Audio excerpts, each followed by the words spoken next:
అందరికీ నమస్కారం. నాకు అంత తెలుగు రాదు, సో ఏదో మాట్లాడుతున్నాను just because of the all Telugu movies, all heroes, all directors. Because ఆ మూవీ చూసి నేను ఏం మాట్లాడుతున్నాను just because of the movie. So అలాగే నేను తమిళ్ నేర్చుకోవద్దు just because of the movie. So చాలా టైం నుంచి I'm a big fan of all music director here, especially Mani Sharma sir. So ఆయన పాట అన్నీ విని విని విని విని సో కమర్షియల్గా పాట అంటే ఇలా ఉండాలి అని మనసుతో అనుకుంటాను actually. So coming to this point, Veerachandrahasa మనకందరికీ ఒక ఆప్షన్ దొరుకుతుంది, లైక్ భగవంతుడు ఇచ్చేస్తారు. సో మ్యాజిక్ స్టిక్ అది వచ్చిన తర్వాత ఆ మ్యాజిక్ స్టిక్ని రైట్గా యూజ్ చేయాలి. సో ఇది నా రెస్పాన్సిబిలిటీ.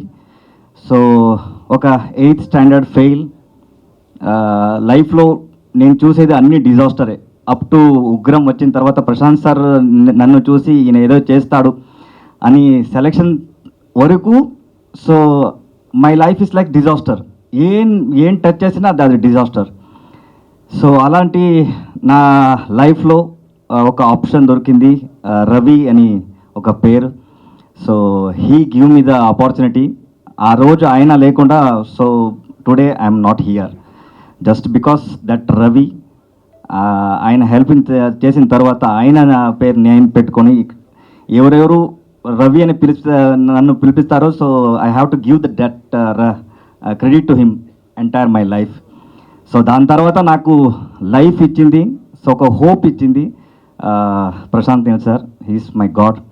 దాని తర్వాత విజయ్ సార్. సో నన్ను నమ్మి ఇలా he can do the movie music and he can lift the music. So ఒక కొత్త డైమెన్షన్ ఓపెన్ అయింది నా మైండ్లో. అందువరకు ఏం వర్క్ చేస్తానో అది నాకు తెలీదు, ఇది ఇలా హిట్ అవుతుంది అని నాకు తెలీదు. When I get the first response from Hyderabad theatre, Prashanth sir చెప్పారు సో థియేటర్లో హడావుడి అవుతుందంట అని. సో ఇదన్నీ విని తర్వాత ఐఎమ్ నాట్ ఇది నా ఫేస్ ఎవరికీ తెలీదు, అందరికీ తెలుసు రవి బస్రూరు మ్యూజిక్ చేశారని.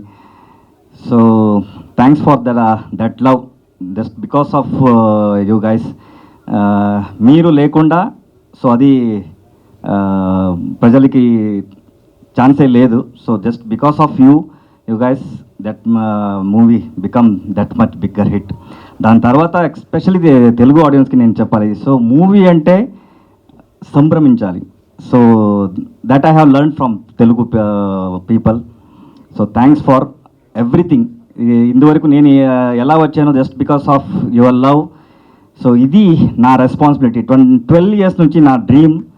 సో నా చేతిలో భగవంతుడు మీ వల్ల సో మ్యాజెస్టిక్ వచ్చింది. దాన్ని I have to use the right way. ఒక మూవీ చేస్తే అరౌండ్ 4,000 పీపుల్ విల్ సర్వైవల్, ఇది నా నమ్మకం. సో ఒక ఎవ్రీ ఇయర్ నేను సంపాదిస్తాను జస్ట్ బికాస్ ఆఫ్ మ్యూజిక్. డబ్బులన్నీ రైట్ వేగా యూజ్ చేయాలి అని ఇయర్లీ ఒక మూవీ చేసిన హాబీ పెట్టుకున్నాను. So this is my 6th movie. Every year I'm making movie, one movie, gathering the new people. కొత్త వాళ్ళు ఎవరున్నారో ఆడిషన్ చేసి సో ఆపర్చునిటీ ఇచ్చేస్తాను. సో జస్ట్ నా డబ్బు right wavy it has to be use. This is my 6th movie. ఇది నాకు ఎంత ప్రైడ్ అంటే so I came from that route. మనం ఎక్కడ వెళ్ళినా కూడా, ఏ స్థాయికి వెళ్ళినా కూడా మన రూట్ ఎక్కడి నుంచి వచ్చేసాం అది మనం మర్చిపోకూడదు ఎగ్జాక్ట్లీ. సో నా 12 years డ్రీమ్. ఇప్పుడు నేను మీరు తందానినానే కానీ ఏ పాట వినినా కూడా అదన్నీ came from this Yakshagana. So నాకు తెలియకుండా నైట్లో డ్రీమ్లో నేను ఉండాలని కూడా సాంగ్స్ అన్నీ వచ్చేస్తుంటాను. సో అన్నీ just because of this Yakshagana. So ఇది కొత్త ప్రపంచం. సో దీన్ని ఎలాబరేట్ చేసి ఒక దట్ రూట్ నుంచి వచ్చిన ఏది ఉంటుంది స్ట్రాంగ్ స్టోరీ నరేషన్ కానీ మ్యూజిక్ కానీ ఏం స్ట్రాంగ్నెస్ ఉందో అదన్నీ అందరికీ తెలియాలి. So that just because of that I made this movie. నేను సంపాదించిన అన్ని డబ్బు దీనికే పెట్టాను. ఎందుకంటే it has to be marked. అందుకే దీన్ని పెట్టాను. సో ఈ మూవీ ఎగ్జాక్ట్గా యక్షగాన ఎలా ఉందో సో అలాగే స్టోరీ ఉంది. దీంట్లో నా స్క్రీన్ ప్లే ఏమీ లేదు. డ్యూరేషన్ యాక్చువల్లీ యక్షగాన్ చేసిన it will come around 5 to 6 hours drama. So దాన్ని నేను షార్ట్గా మన ఆడియన్స్కి ఎలా కావాలో that heroism, special this story is like my story. Every success man, ఎవరెవరో సక్సెస్ వచ్చారో ఆయన లైఫ్ స్టోరీ అన్నీ ఒక జీరో నుంచి హీరో ఎలా అవుతారు. So just because of their dedication, ఆ డెడికేషన్ ఈ స్టోరీలో నాకు కనిపించింది. So that's why I bring this story to everyone. ఈ స్టోరీ అందరికీ తెలుసు, బట్ ఈ స్టోరీ యక్షగానంలో ఎలా ప్లే చేస్తారు, సో యక్షగానంలో ఎలా అయింది, సో అదన్నీ దీంట్లో ఉంది. సో ఇది మూవీ అని పేరు పెట్టే అది లిమిటేషన్ అవుతుంది. It's a represent of culture. So నా కల్చర్ని I have to represent to you Telugu పీపుల్కి. ఎందుకంటే ఇక్కడ కూడా చాలా కల్చరల్ ఉంది. అదే అన్ని సైడ్లో ఉంది. అట్లీస్ట్ ఇది చూసిన తర్వాత కల్చర్ బయట వస్తే అట్లీస్ట్ ఆ ఆర్టిస్ట్కి, సో ఇప్పుడు యక్షగాన అక్కడ ఉంది. So if I have to book the Yakshagana till 48 like 2024 కదా, 25 కదా, టిల్ 2048 మీకు ఛాన్సే లేదు. అంత బుకింగ్ ఉంది, అంత ఆర్టిస్ట్ బుకింగ్ ఉంది. కల్చర్ని అలా పెట్టుకున్నారు మన ఊర్లో. So we came from that route. అలాంటి కల్చర్ అన్ని ప్లేస్లో అన్ని చోట్ల ఉంది. So it has to come out. It has to come with the cinematic style. అది వచ్చేస్తే బాగా స్టోరీస్ మన మంచి స్టోరీస్ ఉంది, అదన్నీ బయట రావాలని నా కోరిక. సో 19th మూవీ వస్తుంది. థ్యాంక్స్ టు రాధాకృష్ణ గారు, thanks to sir. So 19th September 19th movie వస్తుంది. అందరూ వచ్చేసి ఆశీర్వదించండి. కల్చర్ని విల్ బ్రింగ్స్ అప్లిఫ్ట్ చేద్దాం. సార్ మీరు చేసేదేమో అన్ని కమర్షియల్ సినిమాలు, కల్చర్ మీద ఎంత ప్రేమ ఎక్కడి నుంచి వచ్చింది? Sir, before going into the Q&A session, chairs చేద్దాం sir. At the same time, sir, మనం బడుగు జాస్తి వాడాం యాక్చువల్లీ. తెంకు మనం లాస్ట్లో యూజ్ చేసాం యాక్చువల్లీ. దాని తర్వాత ఈ డివైడెన్స్ నేను చేయలేదు. అన్ని ఇప్పుడు ఒక ఆస్థానంలో తెంకు వాళ్ళు ఆర్టిస్టు ఉన్నారు, బడుగు వాడు ఆర్టిస్టు ఉన్నారు. నేను యక్షగానక చూశాను అంతే. దాని తర్వాత భాగవత్ అని చెప్తారు, ఎవరు సింగర్ చేస్తారో దాన్ని భాగవతులు అని చెప్తారు. So that we have used both. తెంకు కూడా వాడాము, బడుగు కూడా వాడాము. ఎన్టీఆర్ నీల్ ఈ సినిమా కోసం ట్యూన్స్ ఏమైనా రెడీ చేశారా? ఇది సార్ అది జరుగుతుంది సార్, కంపోజింగ్ జరుగుతుంది. ఎలా ఉండబోతుంది అది సో జరుగుతుంది, మనం చూద్దాం. All the best. Thank you sir. Ravi గారు, ఎస్ సార్. కరుణాట చక్రవర్తి శివరాజ్ కుమార్ గారు ఒక క్యారెక్టర్ చేసినట్టున్నారు. ఆయన ఎలా రావడం జరిగింది ఈ ప్రాజెక్ట్లో? ఆయన క్యారెక్టర్ ఏంటి? సో మనం ఫస్ట్ షెడ్యూల్ షూట్ అయిన తర్వాత నేను శివణ గారి యాక్చువల్లీ వెళ్ళాను. So just I represented my ఏమైంది షూట్ చూసా ఆయనకి, ఐ హ్యావ్ షోడ్ హిమ్. దాని తర్వాత అది చూసిన తర్వాత నేను అడిగాను యాక్చువల్లీ. సో ఇలాంటి ఆర్ట్ వర్క్ బయట రావాలంటే we need one strong person. So మీరు ఒక గెస్ట్ అపిరెన్స్ లాగా ఒక క్యారెక్టర్ని చేస్తారని. So he love that showreel and Geethamma గారు, దాని తర్వాత Shivanna both agreed. And sudden he came to shoot. అది ఆ షూట్ అన్నీ మనం హ్యాపీగా చేసాం యాక్చువల్లీ. దాని తర్వాత మీరు చూసండి, యక్షగాన ఆర్టిస్ట్ లాగే ప్రాపర్గా హీ హాజ్ మేనేజ్. దాని తర్వాత రెస్పాన్సిబిలిటీ అని అది ఎలా చేయాలి అదన్నీ he learned and he did it.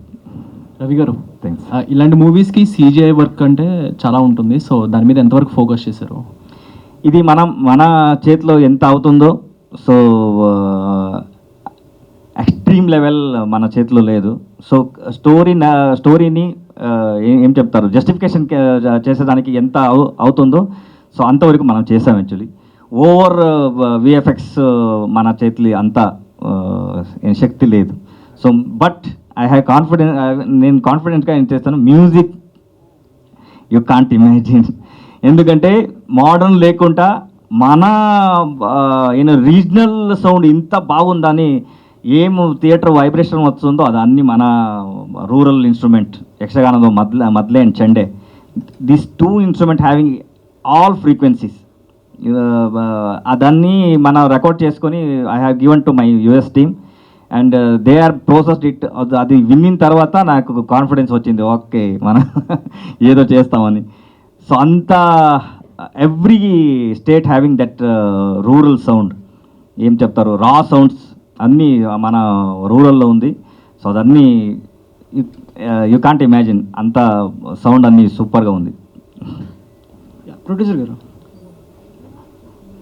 Sir, ఇప్పుడు వీరచంద్రహాస అనేది కల్చరల్ ఎలిమెంట్స్ చూపించారు. సరే, ఎంత ప్రొడ్యూసర్ చూసుకున్నా సరే కమర్షియల్ ఎలిమెంట్స్ ఉంటేనే ఇప్పుడు జనాలు చూస్తున్నారు.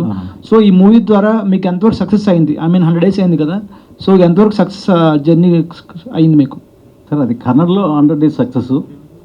ఐ మీన్ తెలుగులో కూడా రావాలి కదా, ఇక్కడైతే మనకి నేటివిటీ లేదు, ఇది వేరే నేటివిటీ.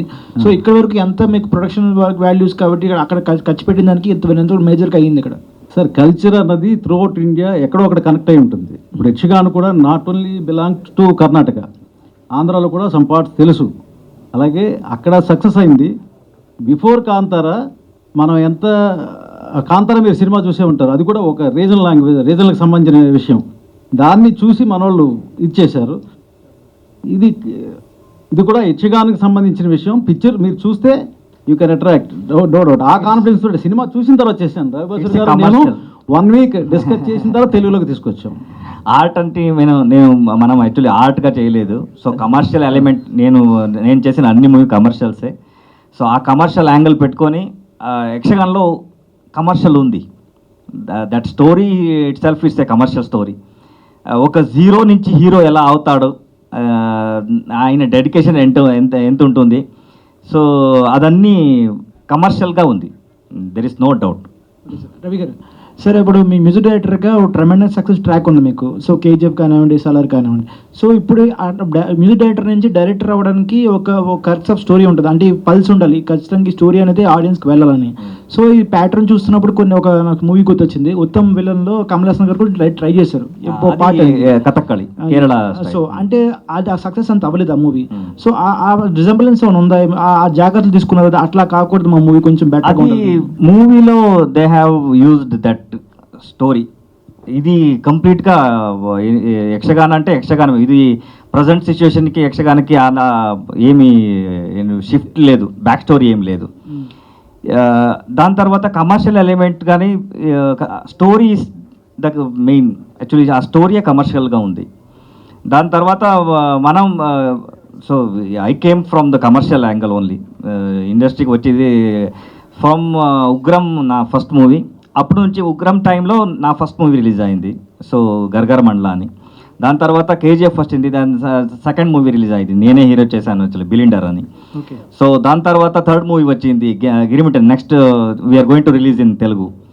సో ఒక ఆడిషన్ చేశాను, ఒక మూవీ కోసం ఆడిషన్ చేశాను, కటక అని ఒక మూవీ. ఆ మూవీకి ఆడిషన్ చేసే టైంలో ఒక 300 kids వచ్చారు యాక్చువల్లీ టోటల్గా. దాంట్లో ఒకే 1 kidకి నేను అవకాశం ఇచ్చాను. సో నాకు గిల్ట్ వచ్చింది, 300 kids వచ్చేసారు, నేను ఒకే ఆప్షన్ ఇచ్చాను కానీ. So next I have did ఆ 300 childrens యూజ్ చేసుకొని ఒక కమర్షియల్ మూవీ చేశాను, like commercial movie with kids. 300 kidsని ఒక ట్రైనింగ్ చేసుకొని ఒక లాంగ్ టైం తీసుకొని యాక్చువల్లీ మార్నింగ్ ట్రైనింగ్, మధ్యాహ్నం షూట్ అలా చేసాం actually. Very soon you are going to see that. Trailer చూసినప్పుడు ఒక డివైన్ చంద్రహాస్ లా కనిపిస్తుంది మొత్తం మైథాలజీ మిక్సింగ్లో. సో ఆ ఎలిమెంట్స్ ఏంటి? ఐ మీన్ పర్టికులర్ చూస్తే ఒక డాన్స్ టైప్లో కనబడుతుంది, ఒక కల్చరల్ ఎలిమెంట్స్ అంటే ఒక కథక్కలి, కూచిపూడి ఇలాగా ఒక్కొక్క స్టేట్లో ఒక్కొక్క ఉంటాయి ఎలిమెంట్స్ ఉంటాయి. సో దీన్ని మీ కన్నడ దాన్ని తెలుగు వాళ్ళు ఎంతవరకు రిసీవ్ చేసుకుంటారు అనుకుంటున్నారు చూసిన తర్వాత? దీంట్లో మనం యాక్చువల్లీ ఆ డాన్స్ ఫార్మేషన్ ఏముందో దాన్ని మనం ఎక్కువగా లేకుండా, సో మాట్లాడే విధానం ఉంది కదా, సో దాన్ని మనం ఎక్కువగా at least we have to give the information అని మనం దాన్ని జాస్తి వాడాం యాక్చువల్లీ. సో మొత్తం మూవీ స్పీడ్గా వెళుతుంది, దర్ ఇస్ నో ఏం చెప్తారు ల్యాగ్ అని అలా ఏమీ లేదు.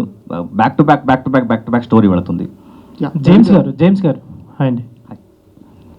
సో బిఫోర్ మీరు ఇక్కడ శరత్ అండి